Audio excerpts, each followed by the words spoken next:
ओम शांति। आज 25 सितंबर 2022 है और आज प्यारे बाबा के अव्यक्त रूप से चले हुए मधुर महावाक्यों को स्पष्ट करेंगी आदरणीय आशा दीदी।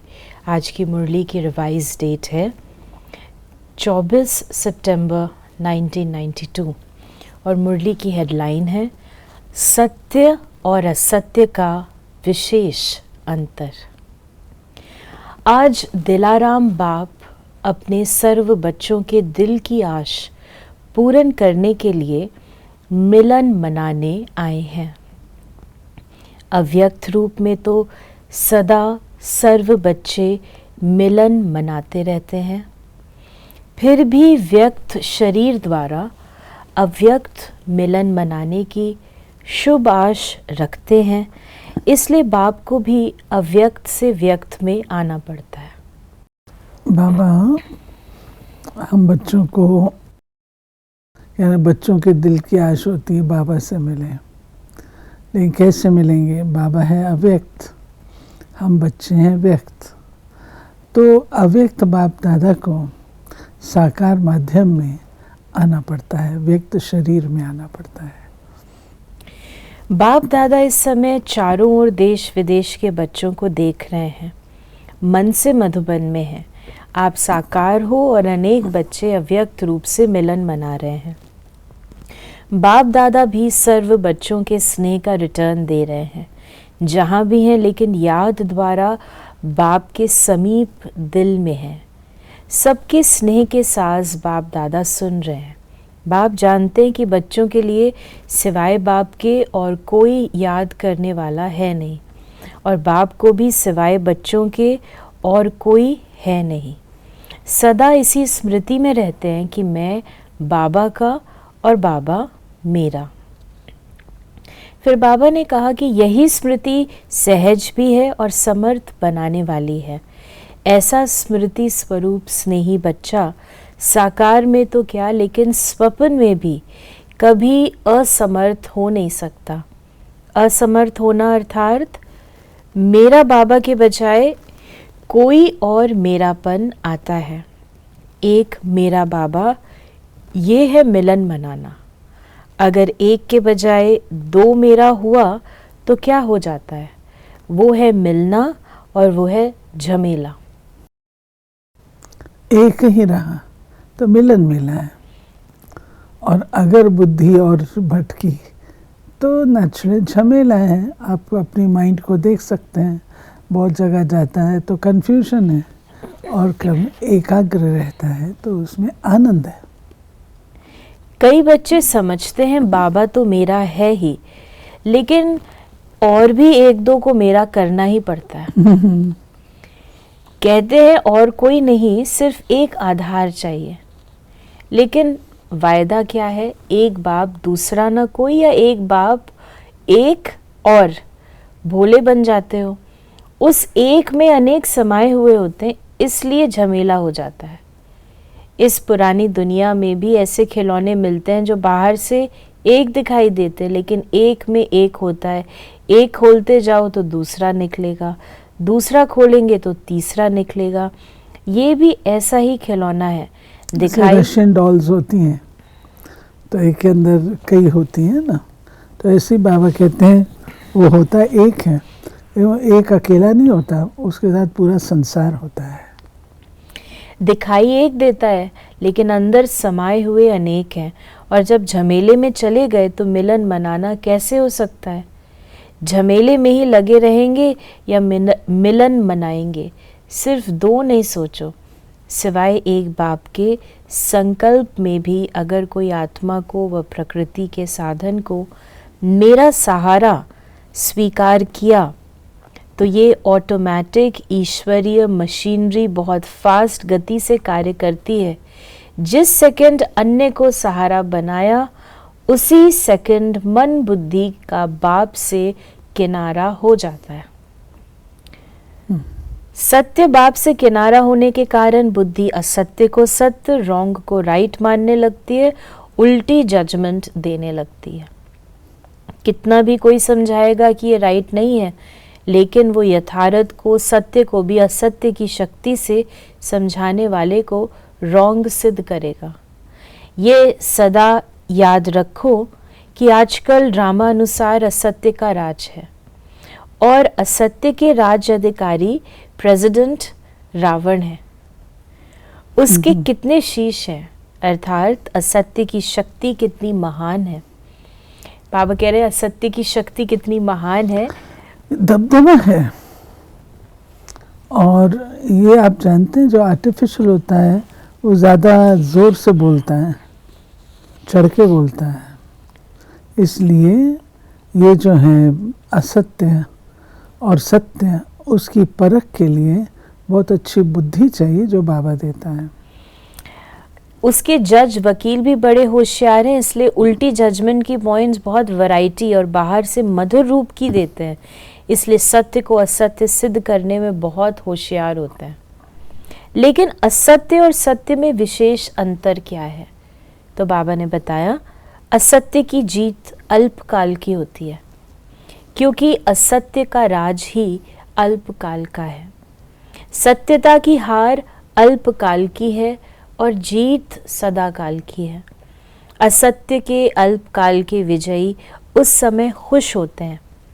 जितना थोड़ा समय खुशी मनाते व अपने को राइट सिद्ध करते, तो समय आने पर असत्य के अल्पकाल का समय समाप्त होने पर जितनी असत्यता के वश मौज मनाई, उतना ही 100 गुणा सत्यता की विजय प्रत्यक्ष होने पर पश्चाताप करना ही पड़ता है। क्योंकि बाप से किनारा स्थूल में किनारा नहीं होता। स्थूल में तो स्वयं को ज्ञानी समझते हैं, लेकिन मन और बुद्धि से किनारा होता है। और बाप से किनारा होना अर्थात सदाकाल की सर्व प्राप्तियों के अधिकार से संपन्न के बजाय अधूरा अधिकार प्राप्त होना। कई बच्चे समझते हैं कि असत्य के बल से असत्य के राज्य में विजय की खुशी व मौज इस समय तो मना ले, भविष्य किसने देखा। बहुत भोलापन है जो ये ऐसा समझते हैं। कौन देखेगा? हम भी भूल जाएंगे, सब भूल जाएंगे। कई तो ये भी हम समझते हैं ना कि सतयुग में तो पता नहीं चलेगा कौन क्या, कौन से पद पर है।